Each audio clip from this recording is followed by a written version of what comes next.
Bakti sama orang tua bisa kita lakukan di masa hidup dan setelah beliau meninggal. Ya, dua-duanya bisa kita berbakti. Tapi tentu berbakti semasa hidup itu jauh lebih besar peluangnya, luas.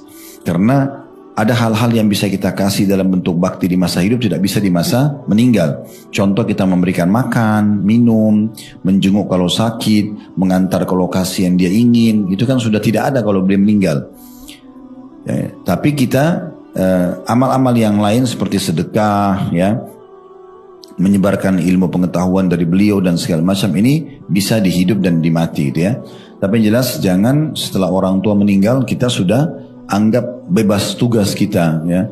Kemudian kita tidak mau lagi masuk ke bab bakti, jangan. Ya.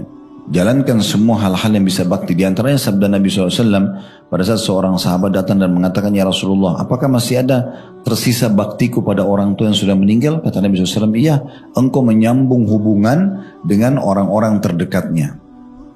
Jadi sahabat-sahabat ibu kita, sahabat ayah kita, saudaranya, saudarinya, paman, tante, ini harus kita kontak berhubungan sama mereka. Sebagai bentuk pengganti daripada orang tua kita. Dari orang tua kita. Nah ini penting untuk digarisbawahi itu ya. Ya, jadi bakti sama orang tua setelah meninggal ya. Di antaranya kita menyambung hubungan sama orang-orang yang dekat dengan beliau. Termasuk teman-temannya ya, teman-teman orang tua. Bagaimana kalau non-muslim? Tetap non-muslim tidak masalah. Kita tetap berbuat baik sebatas yang dibolehkan dalam agama. Seperti jenguk kalau sakit, kita memberikan hadiah. Karena kan dalam Islam itu masuk dalam bab toleransi. Yang tidak boleh kalau sudah sampai mendukung ibadahnya. Ya.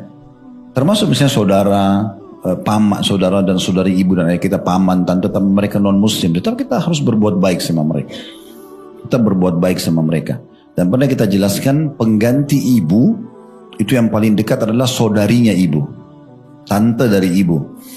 Pengganti ayah adalah paman dari ayah, saudaranya ayah. Ya, makanya Nabi SAW mengatakan al-khalatu bimanzilatil saudarinya ibu itu pengganti ibu, posisi ibu. Sama nenek, misalnya ibu kita meninggal tapi nenek masih hidup, nah itu nenek juga pengganti ibu. Nah kalau ayah itu paman, saudaranya ayah. Makanya Ali bin Abi Thalib radhiyallahu anhu itu seringkali menemui pamannya Abbas sambil duduk dekat pahanya dan mengatakan, paman ridholah padaku. Kenapa? Karena ini saudara ayahnya. Ayahnya meninggal dalam kondisi kafir, Abu Talib. Tapi Abbas dalam kondisi muslim. Maka dia pun akhirnya berbakti sama pamannya gitu ya.